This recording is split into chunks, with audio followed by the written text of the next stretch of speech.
Foi a última vez do culto à noite aqui, né? Depois o culto passou para amanhã.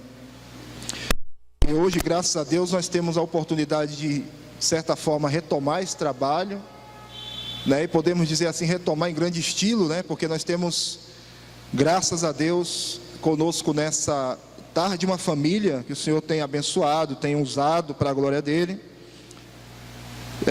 servindo, né, as famílias da igreja. E eu quero, antes de apresentar essa família, eu quero ler aqui a palavra de Deus, Lucas capítulo 2, quem quiser me acompanhar, Lucas capítulo 2, a partir do versículo 49, Lucas 2, 49, e essa palavra para chamar a atenção de nós pais, e também dos adolescentes e jovens, porque isso traz uma grande responsabilidade. E aos jovens, aos adolescentes, né, que já entrarão aí na juventude também, essa semana eu li alguma coisa e comecei a refletir, né, que grande parte da tragédia que se abate na juventude hoje, não só do Brasil, mas do próprio Ocidente, né, do mundo ocidental aí, América, a Europa, ou pelo menos boa parte dela, Oceania, boa parte da tragédia que se abate é em decorrência do afastamento dos jovens das pessoas de mais maturidade, dos idosos principalmente. Então há um mecanismo, se a gente parar para pensar, que levou a sociedade ocidental para isso, para esse caminho, de separar os jovens dos idosos, das pessoas mais maduras. Porque, irmãos, a gente vai para a Bíblia, a gente vê que basicamente a formação dos jovens se dava aos pés dos mais velhos, dos mais idosos, porque neles ou com eles estava a sabedoria, com eles estava não apenas a vivência, né, a experiência pelos anos de vida, mas eles eram guardiães da vontade de Deus. Era assim na comunidade de Israel. E o mecanismo que passou a reger o Ocidente, talvez de alguns séculos para cá, criou uma forma imposta de distanciar os jovens dos mais velhos, e criou essa lacuna de referência, criou essa lacuna de experiência, criou essa lacuna de entendimento da própria vida, e os jovens foram crescendo sem referência, e se tornando adultos sem referência, que vão se tornar idosos sem referência, e você põe toda uma civilização a perder por causa disso, né? Então, como é importante a gente se voltar para a palavra de Deus, e principalmente a gente escutar de servos e servas do Senhor, que tem a palavra de Deus primeiramente no seu coração, mas também a vivência, a experiência com Deus durante a sua vida, no serviço a Deus, no temor a Deus, no amor a Deus. Os jovens precisam disso, e por isso que eu estou chamando a atenção dos adolescentes e jovens nessa tarde, tá? Vocês não estão aqui para bater cartão, não. Vocês não estão aqui para acompanhar os seus pais, não. Vocês estão aqui para ouvir. E bem-aventurados vocês são por estarem aqui para ouvir. Muitos não estão, muitos não estarão, e por causa disso muitos lamentavelmente multiplicarão esse ciclo terrível no Ocidente de interrupção do aprendizado verdadeiro, real, que a Bíblia propõe para os jovens. Bom, eu gostaria de ler aqui Lucas capítulo 2, versículo 49, diz assim: e lhes respondeu: por que me procuráveis? Não sabeis que me cumpria estar na casa de meu pai? Isso aqui é o Senhor Jesus com 12 anos de idade, interrogando seus pais, José e Maria. Não compreenderam, porém, as palavras que lhes dissera, e desceu com eles para Nazaré, e era-lhes submisso, mesmo que seus pais não entenderam, mas ele era-lhes submisso. Sua mãe, porém, guardava todas essas coisas no coração. Versículo 52, e crescia Jesus em sabedoria, estatura e graça diante de Deus e dos homens. Crescia Jesus em sabedoria, estatura e graça diante de Deus e dos homens. Crescimento intelectual, crescimento físico e crescimento espiritual. Sabedoria intelectual, estatura físico e graça espiritual. É o crescimento integral que a Bíblia propõe para todo aquele que parte do princípio da palavra de Deus, né? Então nós estamos aqui nessa tarde com essa oportunidade e privilégio que o Senhor nos dá de sermos edificados pela palavra de Deus e pelo testemunho que será dado aqui através da vida. E já quero convidar aqui o pastor Bruce, sua esposa e seu filho, para a gente apresentar vocês. Vem cá. Um de seus filhos, tá? O pastor Bruce, nós tivemos o privilégio de estar com eles ali na sua residência em Salvador, e ele nos contando, teve 11 filhos, né, pastor? Sim. 11 filhos. Ele literalmente, aqui no Brasil, como é o esporte número 1 é o futebol, né, pastor? Literalmente um time de futebol, né? 10 de linha e o goleiro. E ele vai falar mais para nós aqui. Todos esses filhos do pastor Bruce foram educados em casa. Bem, pastor? Educados em casa, tá? Educado, irmãos, como vai ficar claro para vocês, não existe uma dicotomia entre educação e ensino, tá, irmãos? Essa dicotomia falsa foi criada justamente para que as pessoas acreditem que educação quem dá é o Estado e ensino quem dá são os pais. Isso é ou vice-versa, o Estado ensina porque os pais não têm nada para ensinar e os pais educam da forma que queiram, né? Isso aí não existe. Quem fala muito bem de educação é a Bíblia, e a Bíblia vai chamar a educação de ensino, vai chamar a educação de instrução, vai chamar a educação de disciplina, vai chamar a educação de vara. A Bíblia vai chamar a educação de várias coisas, e tudo ali é educação, e a educação é bíblica, tá? Então, com muito prazer, recebemos nessa tarde pastor Bruce Nichols, sua esposa Eliana, e um de seus filhos, Caleb. Que Deus abençoe essa família, e eu quero já estar passando para o pastor Bruce, a palavra agora está com ele. Fique à vontade, pastor. Só dizer a vocês que nós vamos ter 2 momentos aqui. O primeiro momento, o pastor Bruce vai falar com todos nós aqui, né, sobre essa temática da educação domiciliar, educação cristã. Essa é a verdadeira educação cristã. Não é a escola dominical. A escola dominical é um aspecto da educação cristã, mas a educação cristã de fato acontece no lar. E depois, aí nós vamos ter uma paradinha para um coffee break, uma confraternização ali entre irmãos.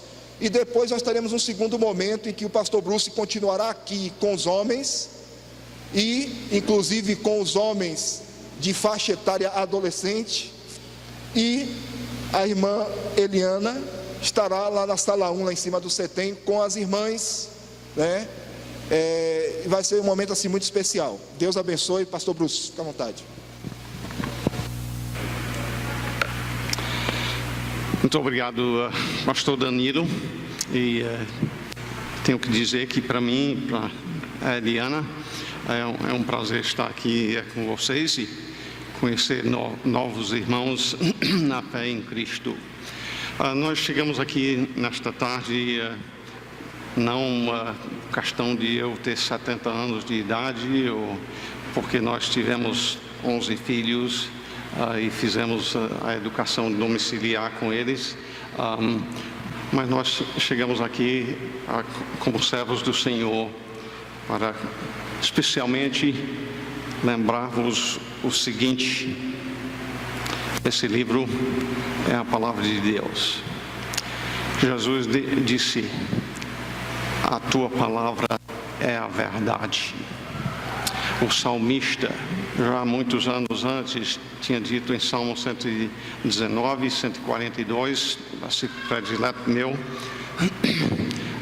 a tua palavra é a própria verdade.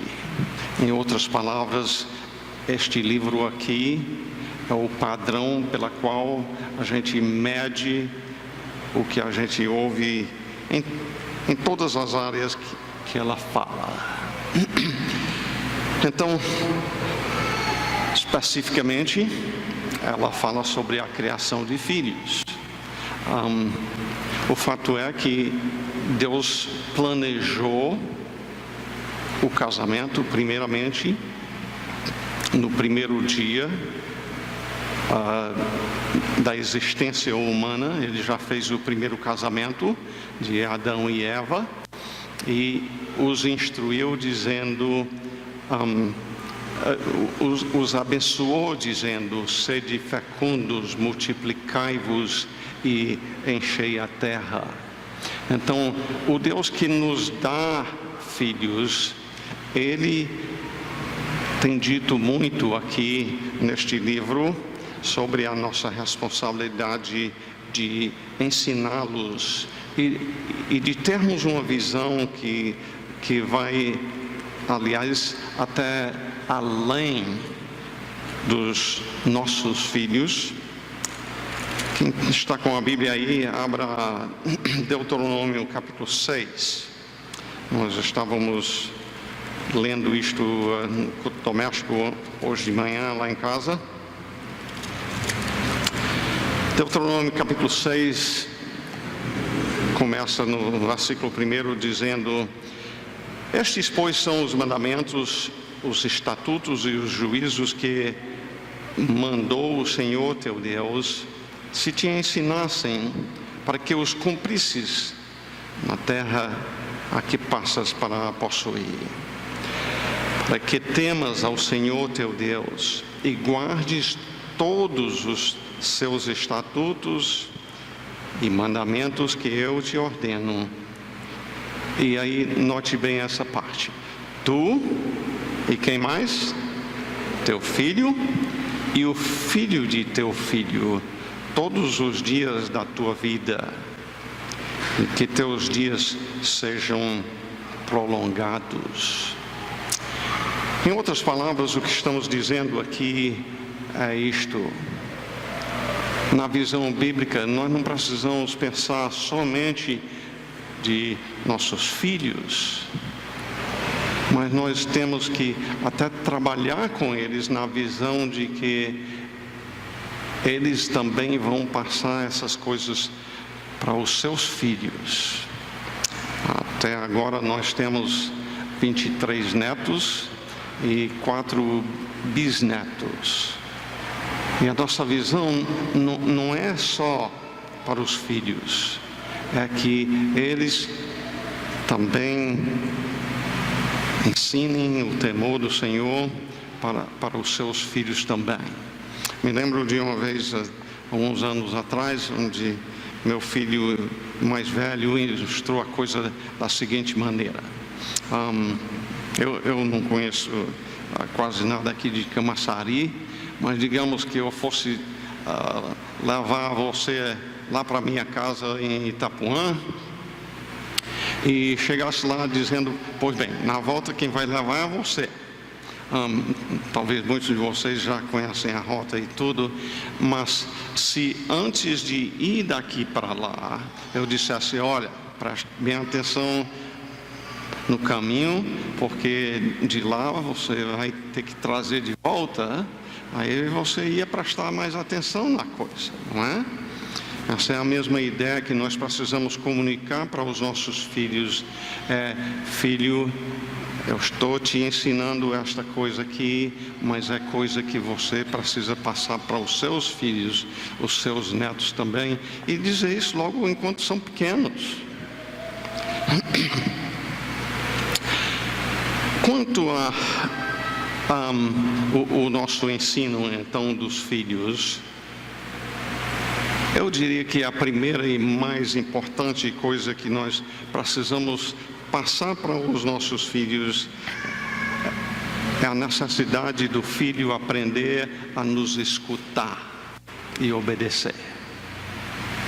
Vai ser muito difícil ensinar aos nossos filhos se eles não nos escutam e obedecem. Em Efésios capítulo 6, versículos 1 e 2, diz: filhos, obedecei a vossos pais no Senhor, pois isto é justo.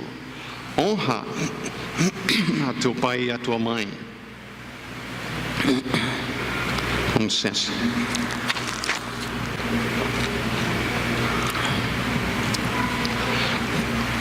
Se eu te perguntasse, ou pedisse, levante a mão se você quer que seu filho te escute, quantos de vocês gostariam que seus filhos te escutassem?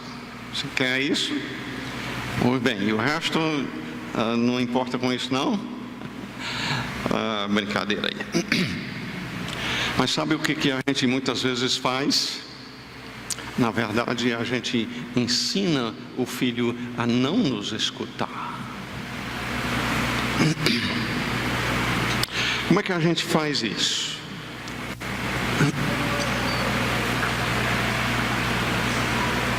Primeiramente, a gente falha em cativar a atenção do filho.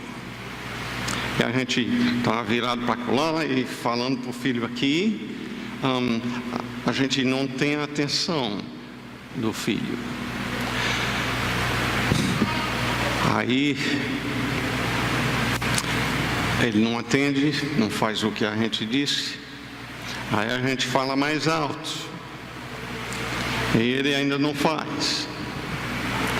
E aí passa a gritar ainda mais alto. E quando chegar a uma certa altura, ele entende que o papai quer que obedeça, ou que faça o que ele mandou, senão vai ser mais sério.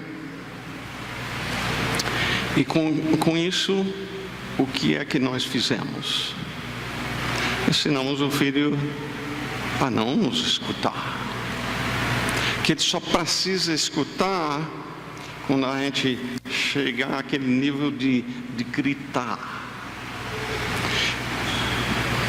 Não foi que a gente deliberadamente planejou ensinar o filho a desobedecer e não nos escutar, mas foi a realidade que nós praticamos. Nesse livro, Como Treinar Nossos Filhos, ele fala uma coisa interessante aí um dia ele foi usar um burro bem grande de 700 quilos, se não me engano, para arrastar uns toros de madeira, um rolozão grande. E o dono do burro disse: fala baixo para o burro. E aí ele movimentando aquele burro e descendo alto, e aquele rolozão de 8 metros de comprimento, e o burro querendo correr, e ele mandando o burro parar, e gritou, e o burro não obedecia. E o dono disse: fala baixo. Esse burro foi ensinado a atender quando a gente fala baixinho para ele.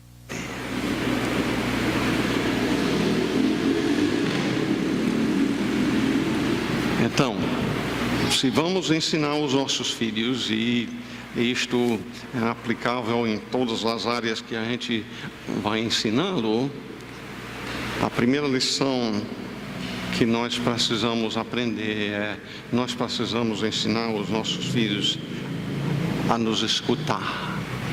Mas a triste realidade é que muitas vezes temos falhado nisto. É coisa que devemos confessar de fato ao Senhor, porque o que findamos fazendo é o seguinte: a gente acaba dando a ideia aos nossos filhos de que eles podem esperar que o Senhor faça a mesma coisa com eles, que para o Senhor não importa se escuta e obedece ou não. Em Provérbios, um livro que Salomão escreveu especialmente para dar instrução a jovens, ele diz... Vou baixar um pouquinho. Pois não?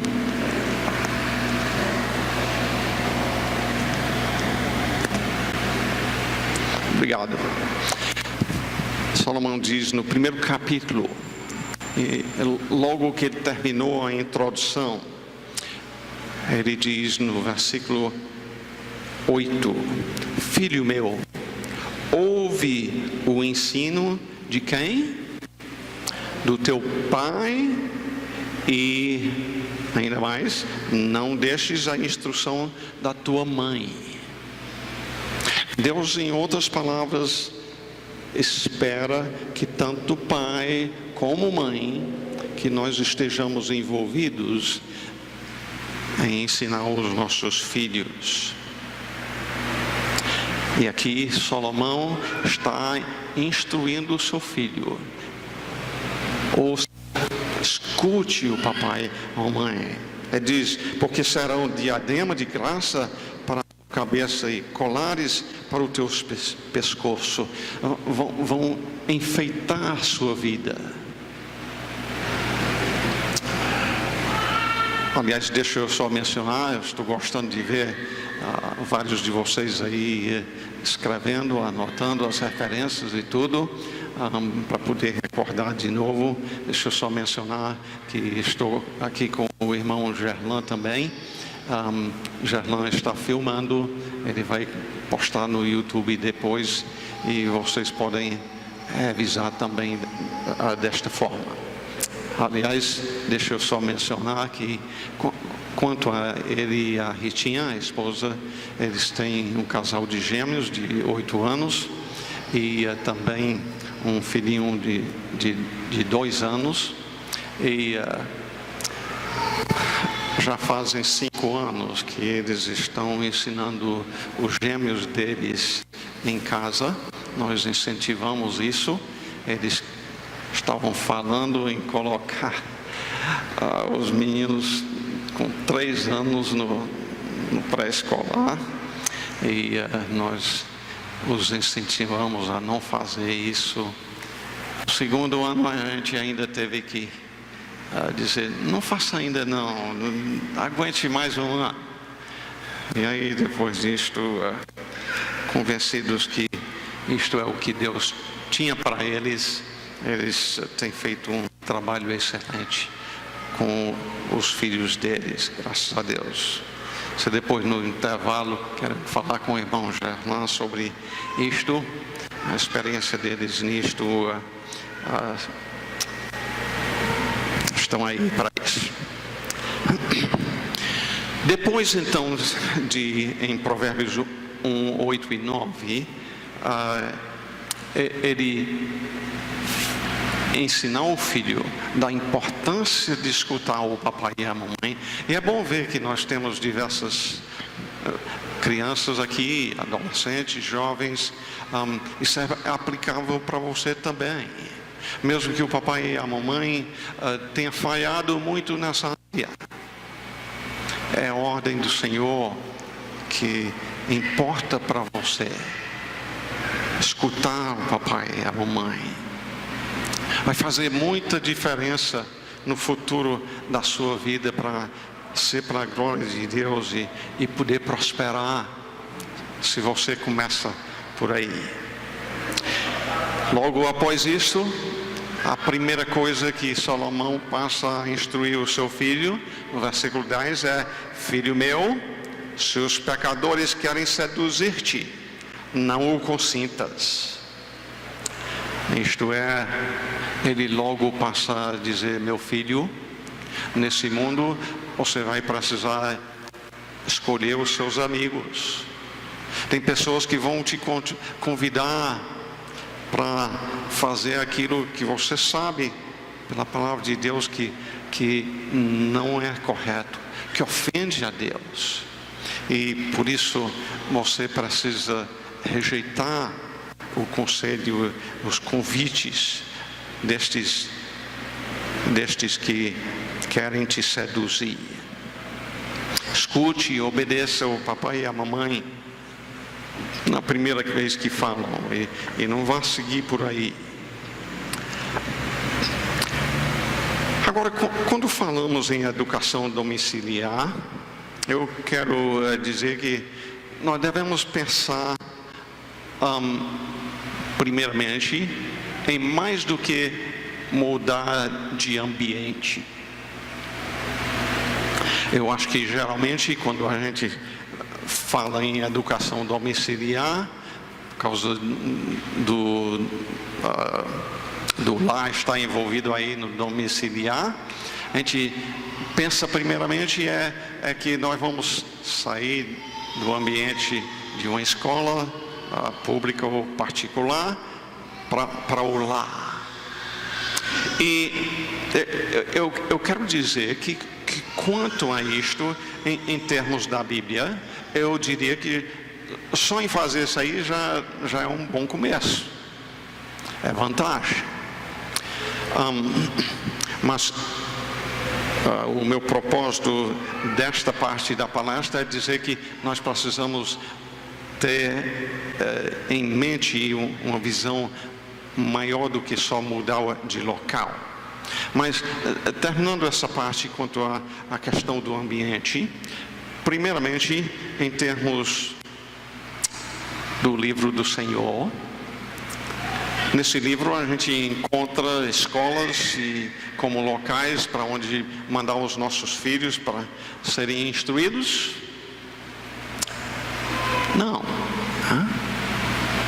Deus chamou os pais para instruírem os seus filhos. Se Ele nos chama a fazer isso, então Ele vai nos capacitar para fazer isso.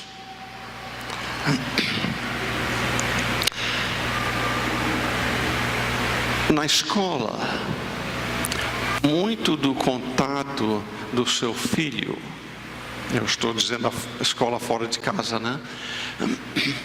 Muito do contato dele é com outras crianças da mesma idade dele.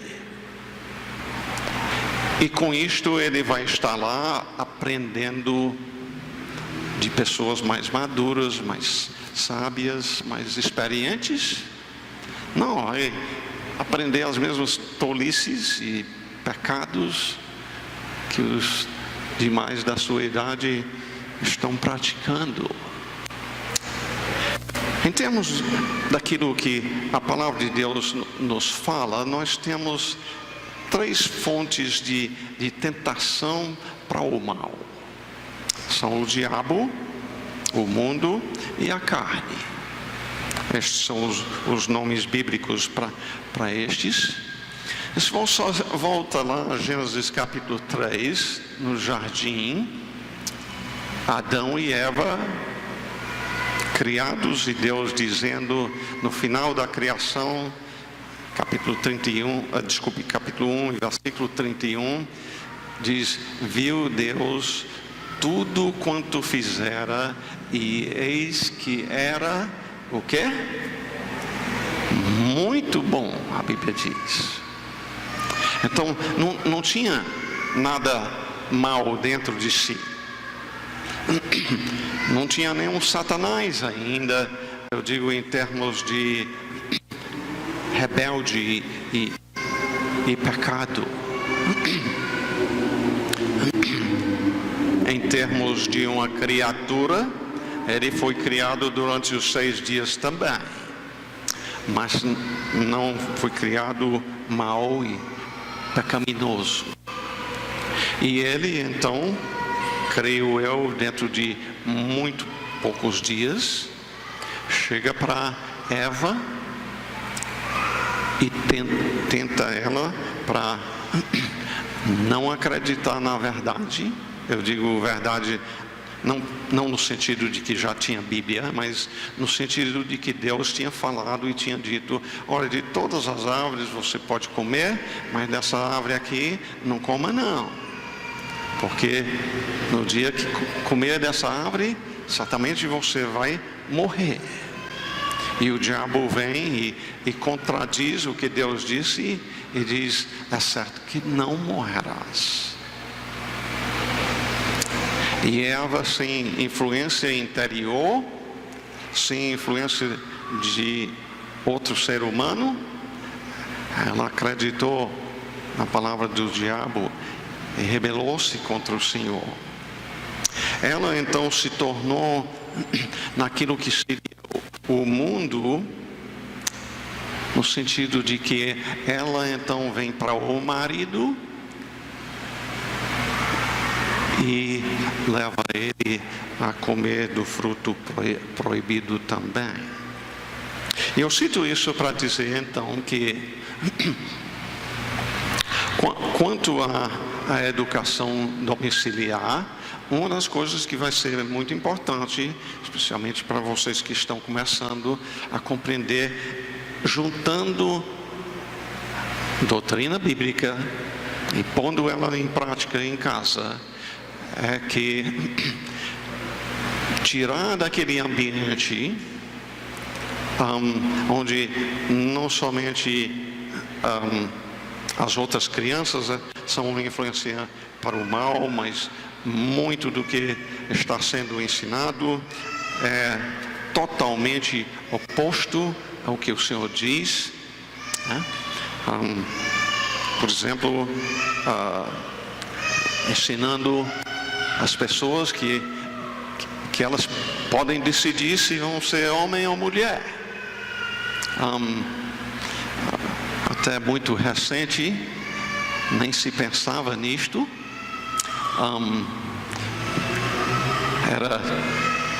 Era simplesmente reconhecido que a gente nasce de um determinado sexo, que não é coisa que nós escolhemos, é coisa que Deus escolhe para nós. Então, tirando deste ambiente para o lar, eu estou dizendo que tem vantagem.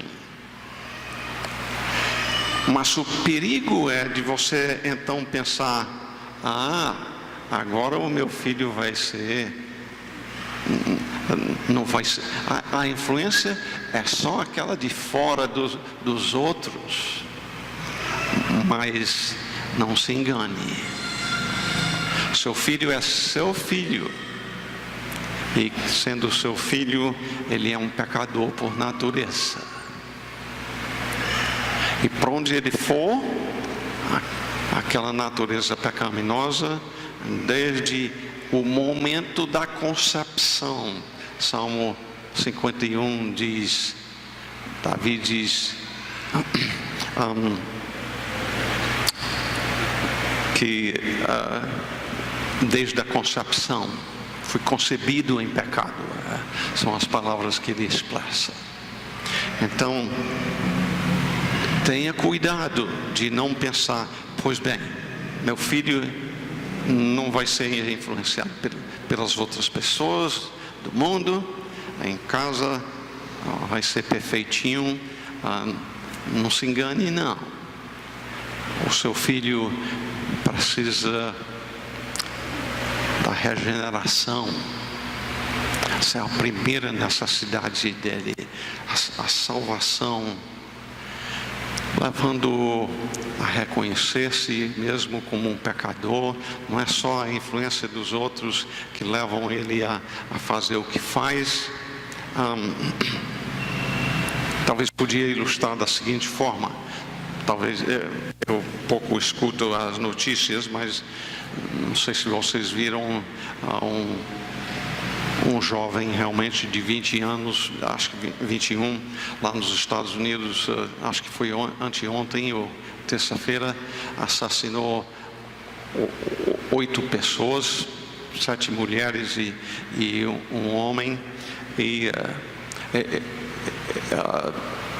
estavam assim em ambiente tipo motel, e ele se justificou dizendo que elas eram uma tentação para ele, né? E por isso ele matou. Nós não podemos desculpar o nosso pecado em cima da tentação dos outros. Marcos capítulo 7 diz que de dentro do coração procedem, por exemplo, a prostituição. E então ele matando essas mulheres não vai acabar com a corrupção do coração dele. Então, nessa parte da lição, o que nós quisemos comunicar é lembrar que sair do ambiente da escola para o lar já é vantagem, é menos influência para o mal do mundo, porém, lembrando que biblicamente seu filho é um pecador, ele precisa da salvação em Cristo. Só Cristo pode transformar o coração dele para desejar, por amor ao Senhor, obedecê-lo e glorificá-lo.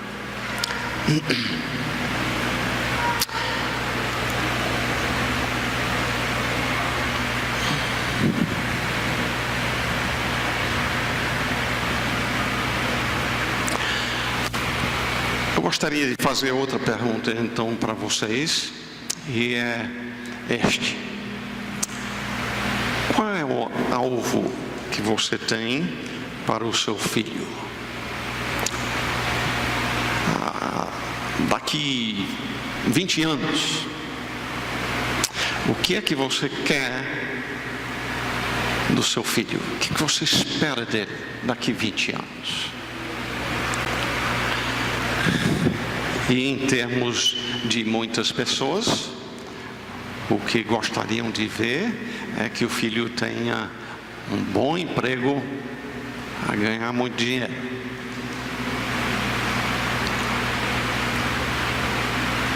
Mas este realmente é o alvo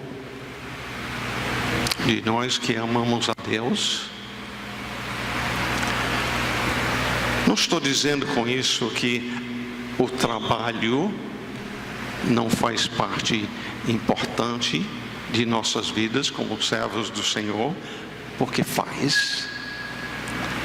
Porém, se o nosso alvo só for este, os demais aí no mundo, é isso que eles querem, é isso que eles esperam dos seus filhos também.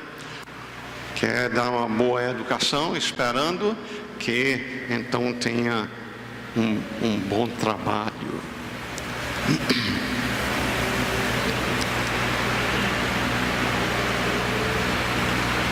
Talvez até agora você esteja pensando: Bruce, você está falando de ensino bíblico e não de educação secular. Matemática, português, história, ciência e assim por diante.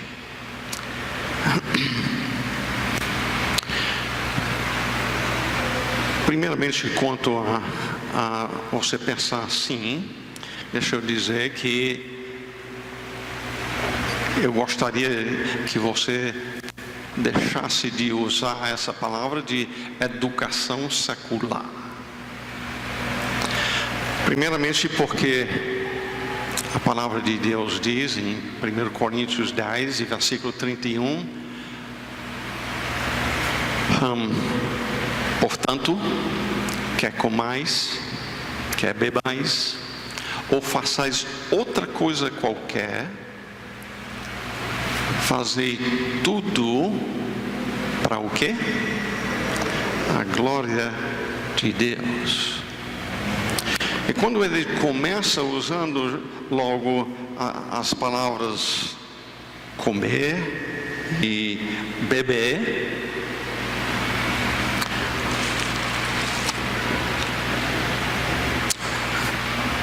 são realmente das coisas mais simples e mais comuns da vida, não é? Nós comemos diversas vezes por dia, bebemos diversas vezes por dia. E aqui o Senhor não diz só isto, mas ou façais outra coisa qualquer, fazei tudo para a glória de Deus. Isto é, nós precisamos ter a visão de que quando estamos ensinando os nossos filhos, o alvo é que ele glorifique a Deus com a sua vida. O trabalho vai fazer parte disto? Vai. Mas ele pode trabalhar e pode ter um emprego bom, ganhando muito dinheiro e viver ofendendo a Deus, não glorificando a Ele.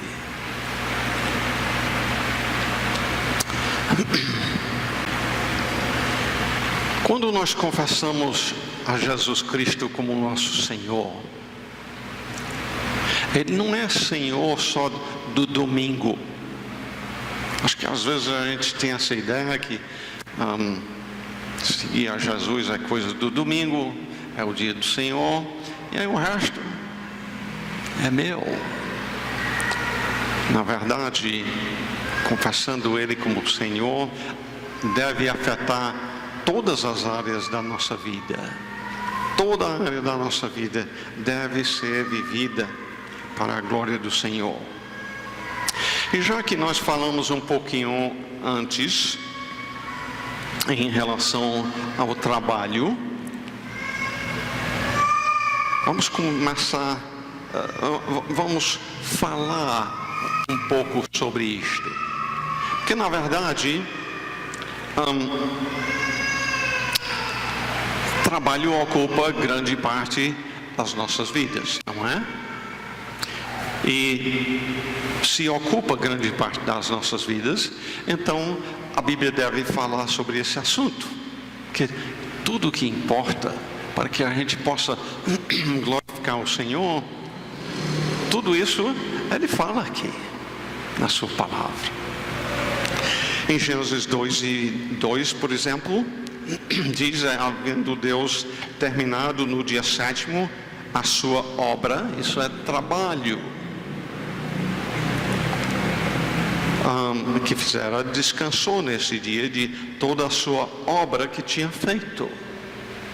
A própria criação foi um ato de trabalho da parte do Senhor Deus. Talvez você não tinha pensado sobre isto, e confesso que eu aprendi isto talvez uns 3 anos atrás, talvez até pouco menos. Assim, Marcos capítulo 6, versículo 3 diz, pessoas falando sobre Jesus: não é este o carpinteiro, filho de Maria? A gente costuma lembrar que José era carpinteiro, mas eu acho que muitas vezes a gente não lembra que Jesus é chamado de carpinteiro. E na cultura lá, o homem começava a trabalhar com 12 anos. Foi com 30 anos que Jesus passou começou o seu ministério público. Então, dos 12 aos 30 anos, seria quantos anos? Aí quem gosta da matemática, que nem eu, 18 anos, não é? Durante esses 18 anos, então, o que Jesus era? Carpinteiro. Fora da vontade de Deus? Não, ele nunca pecou.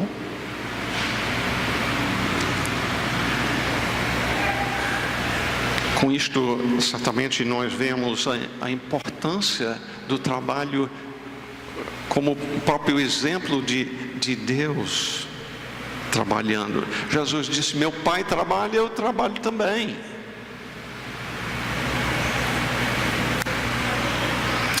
Voltando quanto à questão do homem trabalhar, muita gente, quando eu pergunto sobre a origem do trabalho, pensam do trabalho como consequência do pecado.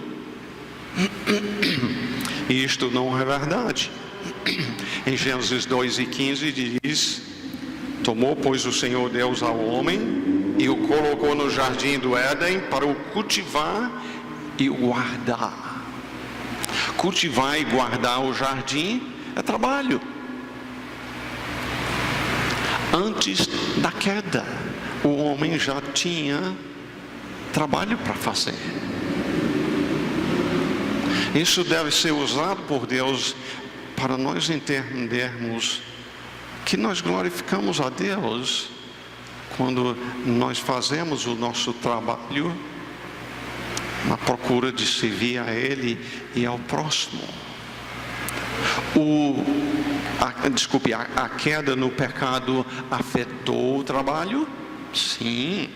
Em Gênesis capítulo 3, versículo 17, e a Adão Deus disse: visto que atendeste à voz da tua mulher e comeste da árvore que eu te ordenara não comesses, maldita é a terra por tua causa, em fadigas operarás dela o sustento durante os dias de tua vida.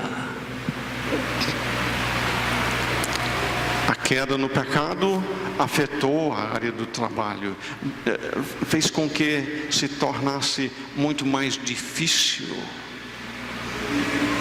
Vivemos num mundo caído em que as coisas não estão evoluindo, estão degenerando.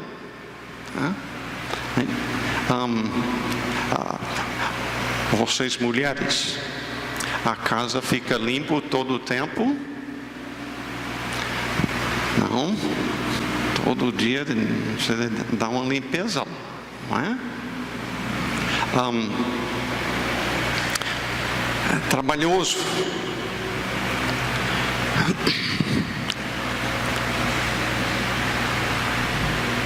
E eu só comecei a realmente tocar no assunto do trabalho aqui, em termos de uma introdução, mas na verdade tem muita instrução, por exemplo, no Novo Testamento também, quanto ao trabalho.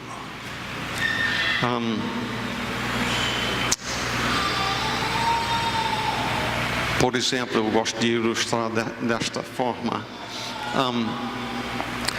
Um curso de computação, um curso de inglês, ajuda o seu filho em termos de trabalho, em termos de muitos trabalhos, isso seria vantagem, não é? Porém, o seu filho pode ser um craque na computação e conhecer muito bem o inglês e ser um péssimo trabalhador. As características que eu ouço empresários dizerem que sempre estão buscando num trabalhador, estão escritos aqui. E são coisas, então, importantes que a gente deve ensinar aos nossos filhos, essas coisas, como a primeira e mais comum coisa mencionada nos textos do Novo Testamento quanto a trabalho é simplesmente submeta, obedeça o patrão. Tão simples assim. Mas é necessário ser dito porque muitas vezes não se faz. Mas tem diversas outras qualidades importantes quanto a essa área do trabalho, mas, como eu disse, nós não estamos aqui para fazer um estudo sobre o trabalho, mas eu estou dizendo sim, que quando nós visamos preparar o nosso filho, nós precisamos entender que a Bíblia fala sobre todas as áreas importantes da vida dele.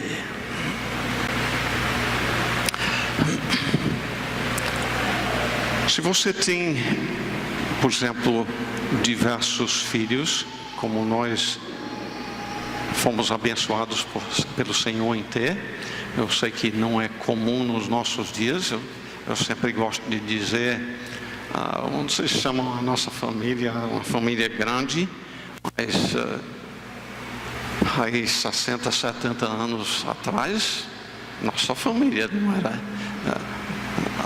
não era considerado como nada grande demais, não. Mas você tendo alguns filhos, uma coisa que você precisa compreender é: coloque o filho mais velho para ensinar o mais novo. E não pense disto como simplesmente então ocupando o seu filho e ele não está aprendendo. Ele está aprendendo a ensinar como ele vai ter que fazer com o seu filho. Se lembra que nós dissemos que é uma visão de gerações, não é só o imediato. Então, colocando o filho mais velho para, por exemplo, ler para os outros menores do que ele, colocar ele a aprender a ensinar também algo que ele vai precisar aprender. Nisto, então, em termos do ensino dos nossos filhos, ensinar o nosso filho a aprender a ler é importante? É importante.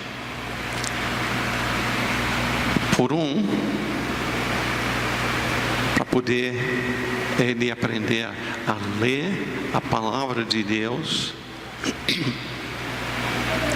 aprender os preceitos do Senhor, para ele poder passar para a próxima geração.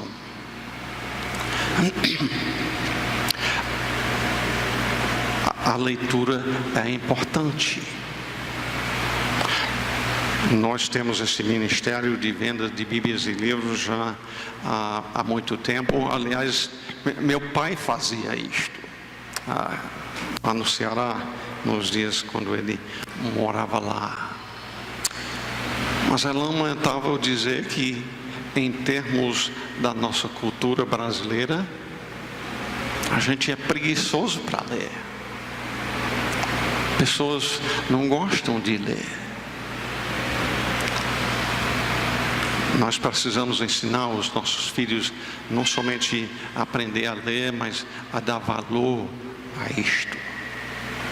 E uma das coisas que ajudou isto em nossa família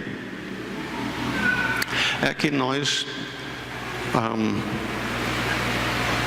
eu reunia a família todo dia, de manhãzinho, para juntos lermos a palavra de Deus e orar, buscar do Senhor o preparo para o dia de servir a Ele. E cada um dos filhos, então, tinham oportunidade de ler uma parte do texto bíblico.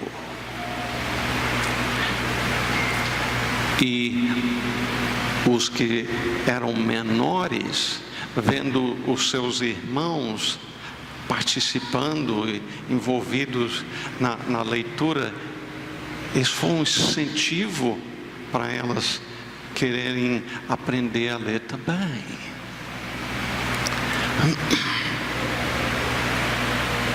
Então, a leitura é importante.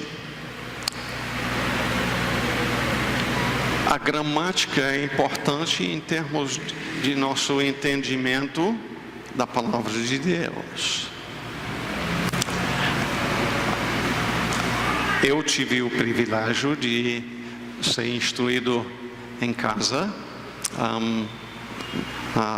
na parte primária do ensino, em dias quando não era comum nos Estados Unidos fazerem isso, mas meus pais fizeram isto lá no Ceará para mim, e eu louvo a Deus por isto. Não foi até o ensino médio, então, que eu saí de casa para a escola. Mas digo para vocês que eu gostava muito da matemática, mas não gostava da gramática. E não gostava da gramática, honestamente, porque eu não via valor naquilo. E quando eu digo que eu não vi valor na gramática, eu reconheço que pode ser que meus pais ou os outros que me ensinaram no ensino médio talvez tenham dito e nunca colou aqui em termos de eu entender a importância da gramática. Não foi até quando eu estava na faculdade bíblica que eu vim a entender, e foi dito para mim, a gramática vai me ajudar a entender a palavra de Deus. Vai ajudar em muita coisa.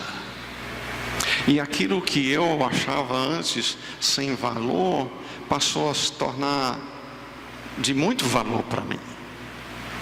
Tanto que naquela época, então, ainda como solteiro, e logo que me casei com a Eliana, a gente morava numa vilazinha chamada Paraguai Cearense, lá no interior do Ceará, uma vilazinha de 25, 30 casas, onde a única igreja que tinha era a igreja bíblica.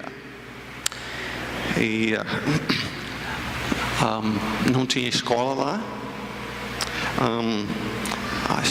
Acho que a escola mais perto, a igreja católica mais perto que tinha, era uns 5 quilômetros de lá. Eu não sei exatamente os números não, mas eu acredito que 70% da população era analfabeto. E eu dava aulas no Instituto Bíblico Antioquia lá naquela época. E eu, um estrangeiro sim, mas criado aqui no Brasil, eu passei a ser professor de gramática de brasileiros.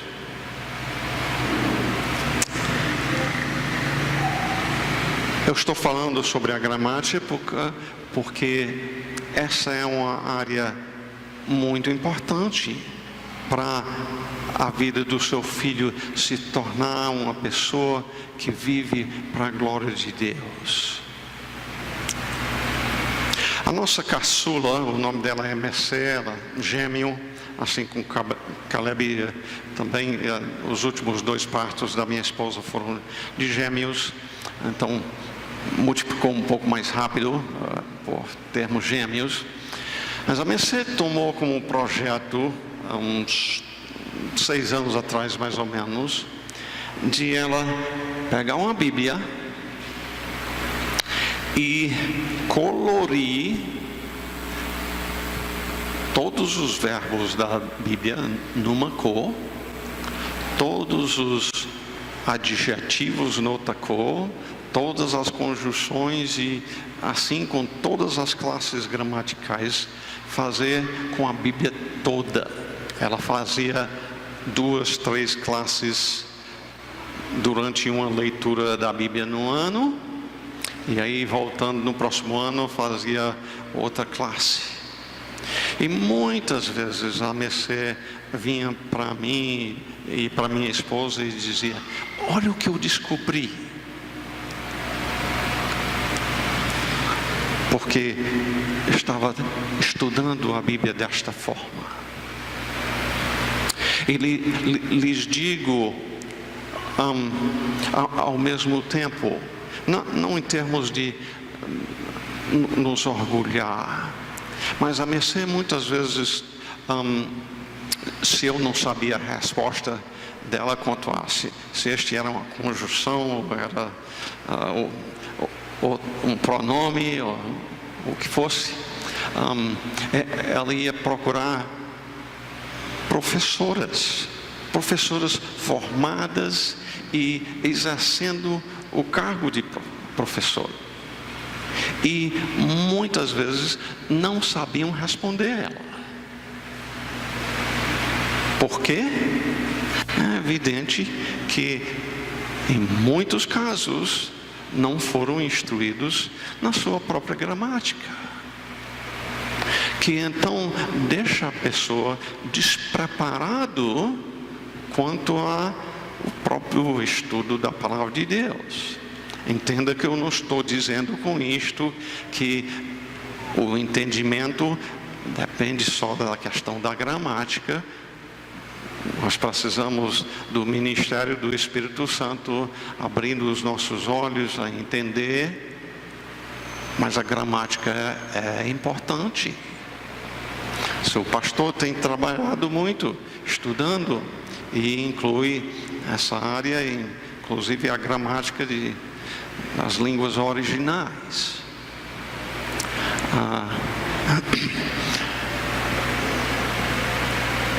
Então,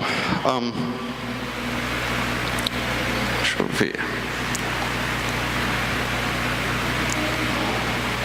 Todas as áreas que nós vamos ensinar então aos nossos filhos,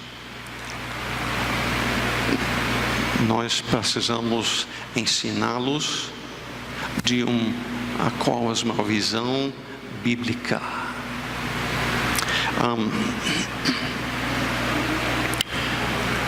A Bíblia é um livro sobre ciência? Não. Mas onde ela fala sobre a área científica, o que ela tem, mesmo que foi escrito muito tempo atrás, é a verdade.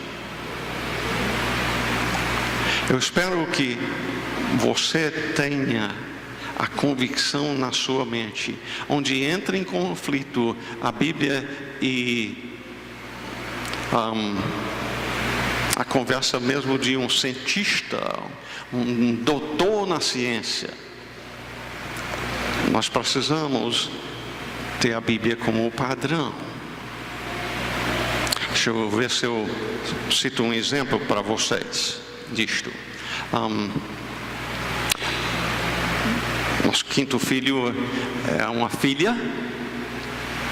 Ela, por meio da internet, se interessou num egípcio. Ela nos Estados Unidos, ele no Egito. E confesso que foi um tanto de preocupação para nós, até mais para minha esposa. Esse homem, talvez ele seja um muçulmano atrás de tirar a nossa filha do cristianismo. Então a gente não conhecia ninguém em comum. Isso aí vai dar certo. Então eu fui daqui para o Egito em fevereiro de 2017. A Graça foi dos Estados Unidos para o Egito em fevereiro, no mesmo tempo, estou dizendo, para a gente conhecer o Samuel. e estão casados e bem casados, graças a Deus. Mas menciono isso só para dizer que enquanto lá nós fomos visitar as pirâmides. Aliás, foi lá que ele propôs casamento para ela, ao lado da pirâmide maior que tem lá.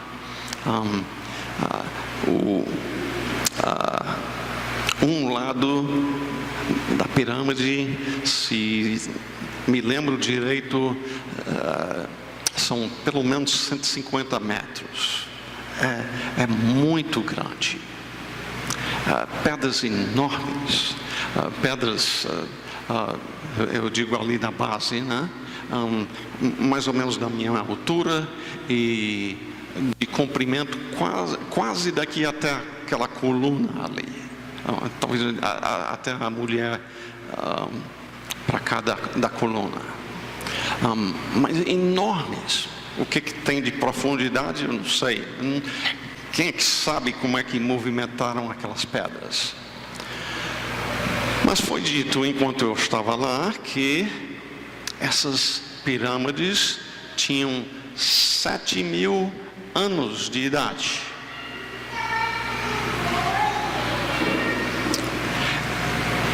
Eu sou novato no Egito.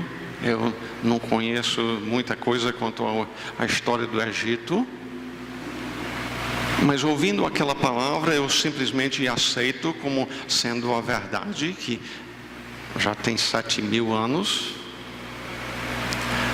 Não, assim como em todas as coisas, eu preciso avaliar isso pela palavra de Deus. E a palavra de Deus, primeiramente, em termos da cronologia bíblica, me diz que a criação de Adão e Eva não faz uns 6.000 anos, talvez se esticar muito, vai para perto de 7.000, mas a criação não faz 7.000 anos. E obviamente teve que passar algum tempo antes de ter o conhecimento de arquitetura e engenharia para poder fazer um trabalho daquele. Mas além disto, em termos de eu pensar disto biblicamente, tem a questão do dilúvio. O dilúvio, quanto tempo atrás foi? Questão de uns 4.500 arredondado anos atrás. E eu pergunto, pela descrição bíblica do dilúvio, mesmo uma pirâmide com grandes pedras assim, teria escapado do dilúvio sem evidência do dilúvio prejudicar em muito aquilo? Eu estou falando sobre isso para ajudar vocês a compreender que este livro é a verdade. Eu espero que em todas as áreas, aquilo que você ouve, você aprende a filtrar o que ouve diante da lente bíblica. E especificamente em termos daquilo que estamos falando hoje à noite, da educação dos nossos filhos. O que tem sido passado para vocês, e até para seus pais antes de vocês, o governo diz, nós vamos dar educação gratuita para seu filho. Aliás, não dizem, nós vamos cobrar os impostos para pagar isso, então não é de graça não. Mas, além de dizer isto, tem dito para você, nós somos os profissionais, você não tem o preparo para ensinar o seu filho. E além disto, menino em casa, para ensiná-lo, dá trabalho. São pecadores. Eles não vão dizer que são pecadores, mas nós que sabemos isso. Deixa nós termos os seus filhos, e aí você, mulher, vai poder ir trabalhar, ganhar mais dinheiro, vai ser uma vida mais tranquila. E aos poucos o governo tomando para si aquilo que nem é a sua responsabilidade, tirando dos pais aquilo que é a responsabilidade. A responsabilidade bíblica do governo é bem simples: é punir quem pratica o mal. Matou, é para ser tirado a vida do assassino. Furtou, é para restituir, e assim por diante. O governo é estabelecido por Deus para punir quem pratica o mal. Não foi nunca a responsabilidade deles educar os seus filhos. Essa responsabilidade Deus deu para você como pai e mãe. E é hora. Eu tenho dito nesses dias, eu acho que tem duas coisas que Deus tem usado ultimamente para despertar os pais.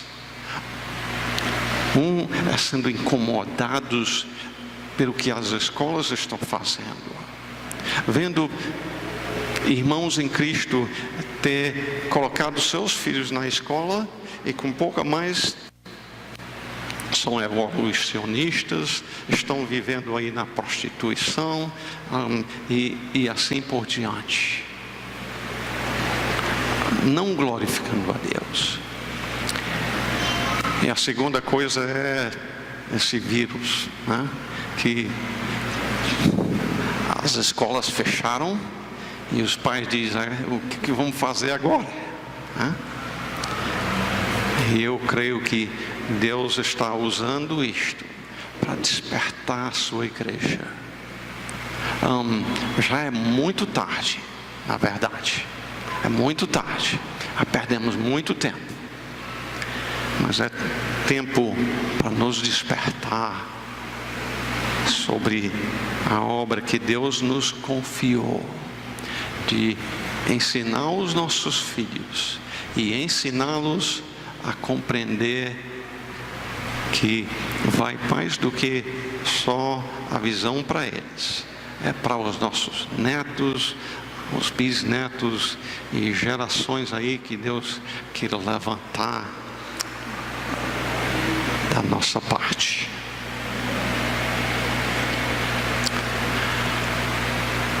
Talvez antes do coffee break a gente poderia dar a oportunidade, assim, uns 5 minutos para alguma pergunta. Se alguém tem alguma pergunta, pode fazer.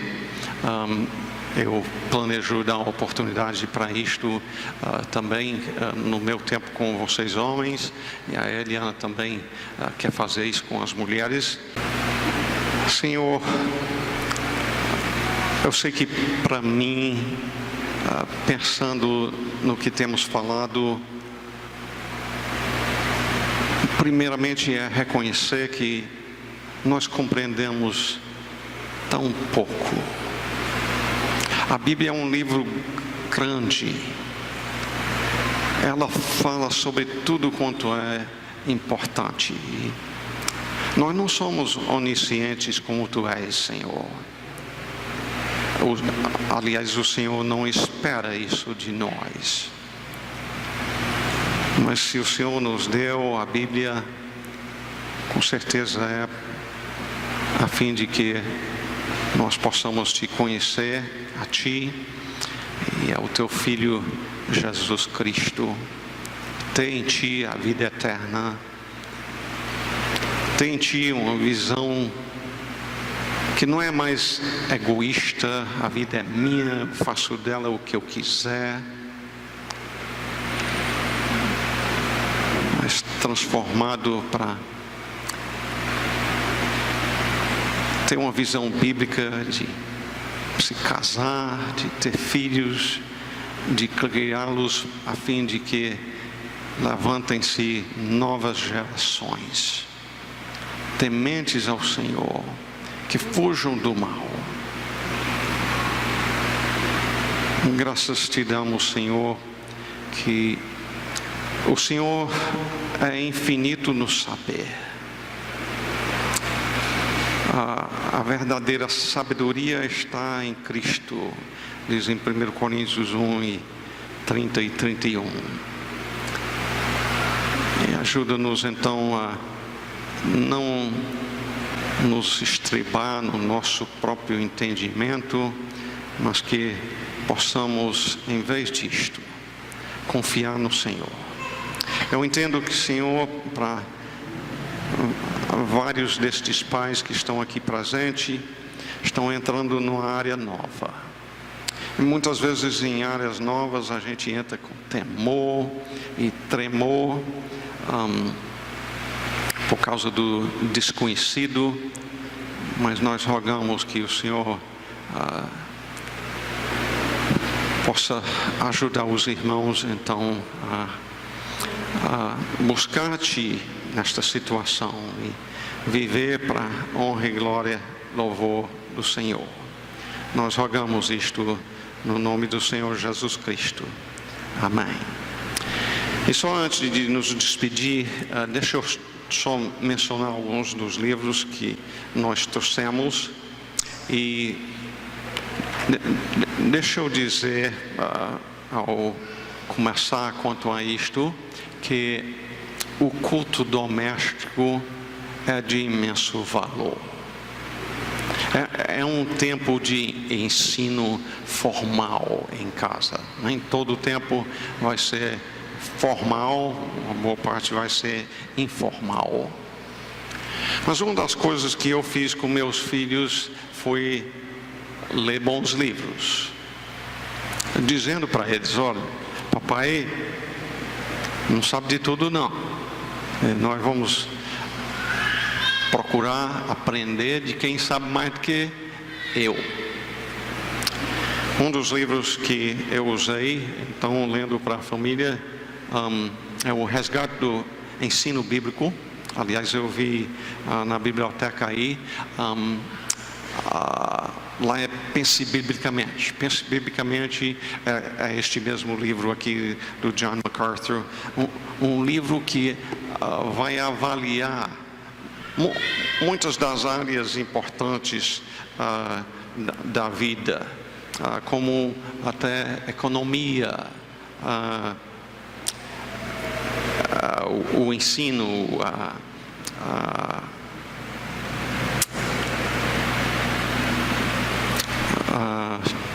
adoração e o que a Bíblia ensina sobre esse assunto.